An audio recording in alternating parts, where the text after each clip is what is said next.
Atas kesempatan, izinkan kelompok kami untuk mempresentasikan sistem kontrol digital dan optimal, yang dimana dengan tema merancang controller digital PID dengan diagram Bode dan studi kasusnya. Di sini kelompok kami terdiri dari saya sendiri, yaitu Ricci Kurniawan Tolong Ma'abuat, Maida Azhara, dan Diana Puspita Aprilianti. Next. Kita mulai dari pengertian yang dimana kontrol digital PID yaitu proporsional integral derivatif merupakan versi diskret dari kontrol PID klasik yang digunakan untuk mengendalikan sistem dinamis secara otomatis dalam domain waktu diskret.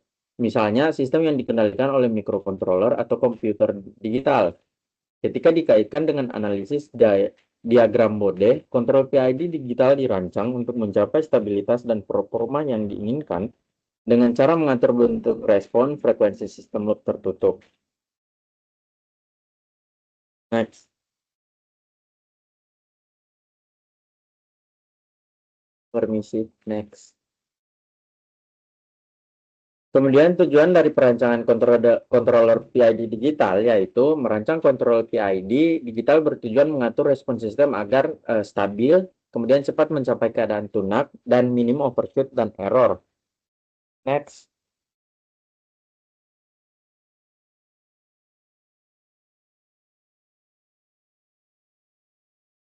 Nah, hubungan PID dan diagram Bode masing-masing komponen PID mempengaruhi diagram Bode. Yang pertama komponen PID yaitu proporsional, yang efek pada diagram Bode-nya itu meningkatkan gain secara keseluruhan. Untuk integral, dia menambah slope min 20 desibel atau dekade di low frekuensi untuk mengurangi steady state error. Kemudian untuk yang derivatif, dia menambah gain di frekuensi tinggi untuk memperbaiki respon cepat dan stabilitas. Dan untuk berikutnya dilanjutkan oleh rekan saya Maida Azhara. Baik, selanjutnya di sini ada langkah-langkah perancangan dengan diagram Bode, di mana yang pertama ada model plan atau proses, yaitu mendapatkan model matematis sistem dengan dalam domain waktu atau frekuensi, yaitu fungsi transfer GS atau GZ. Lalu yang kedua ada analisis Bode plan, di mana gambar diagram Bode dari GS untuk net gain dan fase sistem. Lalu yang ketiga tentukan spesifikasi kinerja, di mana contohnya di sini yaitu margin fasa lebih dari 45 derajat, bandwidth dengan sistem tertentu, dan error steady state-nya sama dengan 0. Next. Lalu yang keempat yaitu menentukan bentuk controller PID, di mana bentuk PID digital itu yaitu CZ sama dengan KP plus KI dikali T per Z dikurang 1 plus KD Z kurang 1 per TZ. Diskretisasi bisa dilakukan dengan metode Tastin atau backward difference atau lainnya. Lalu yang kelima ada tunning PID dengan Bode, di mana menambahkan KP yaitu untuk meningkatkan bandwidth tapi menurunkan margin fasa. Lalu menambah KI mengurangi error steady state tapi bisa menambah overshoot. Lalu menambah KD meningkatkan margin fasa dan mempercepat respon. Next. Di sini yang ketujuh ada evaluasi Bode open loop, yaitu memastikan titik potong gain 0 desibel memiliki margin fasa sesuai spesifikasi. Lalu ada adjust parameter PID hingga didapat performa yang diinginkan. Selanjutnya di sini yang ke-8 simulasi dan implementasi, yaitu lakukan simulasi digital atau MATLAB, Simulink atau Python, dan implementasi menggunakan microcontroller atau sistem real time. Selanjutnya akan dilanjutkan oleh teman saya. Baik, yaitu masuk ke contoh kasus di mana kita mengambil contoh pengendalian kecepatan motor DC, yang dimana untuk model sistemnya, model linear dari motor DC itu harus diabaikan fokus pada dinamika kecepatan sudut, di mana persamaannya yaitu GS sama dengan K per torsi dikali S plus 1. Kemudian asumsi dari parameter yaitu K sama dengan 1 dan torsinya yaitu 0,5 detik. Maka persamaannya itu menjadi GS sama dengan 1 per 0,5 S plus 1. Yang kedua yaitu ada spesifikasi desain, yang dimana rise time-nya itu kurang dari 1 detik, kemudian overshoot itu kurang dari 10%, steady state error-nya itu sama dengan 0, dan margin fasanya lebih dari sama dengan 50 derajat. Kemudian yang ketiga yaitu ada diagram Bode plan, yang dimana dapat dilihat untuk diagramnya magnitud mulai dari 0 desibel dan turun sebesar negatif 20 desibel per dekade, yang dimana setelah frekuensi sudut omega sama dengan 2 radian per second.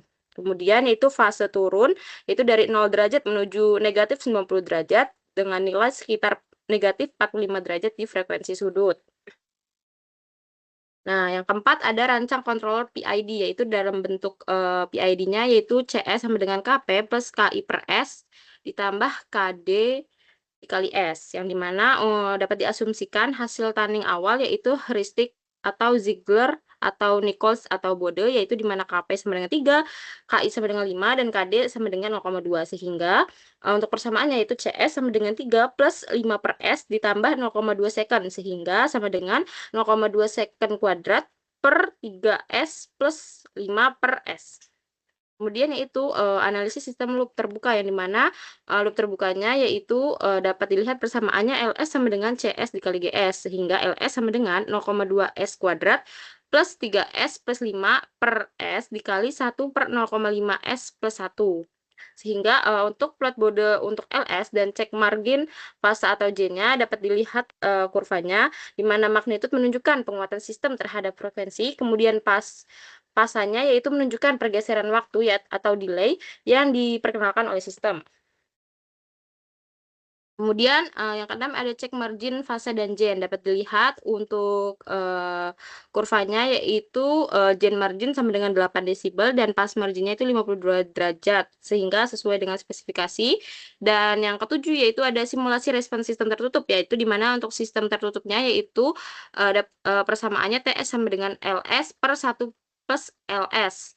Sehingga untuk simulasi respon terhadap sinyal unit step-nya yaitu dapat dilihat grafik dari closed loop step responnya dari hasil simulasi, yaitu rest time kurang lebih 0,7 second, overshoot-nya kurang lebih 8%, untuk error steady state itu masih sama dengan 0, dan hasilnya itu stabil dan cepat. Nah, kesimpulannya yaitu pertama, PID dengan KP3, KI5, dan KD 0,2 cocok untuk motor DC dengan torsi 0,5 second. Kemudian diagram Bode membantu pastikan margin fase cukup, dan yang terakhir ada simulasi menunjukkan hasil sesuai spesifikasi. Mungkin itu saja presentasi dari kelompok kami, kurang lebihnya mohon maaf. Wabillahi taufiq wal hidayah. Wassalamualaikum warahmatullahi wabarakatuh.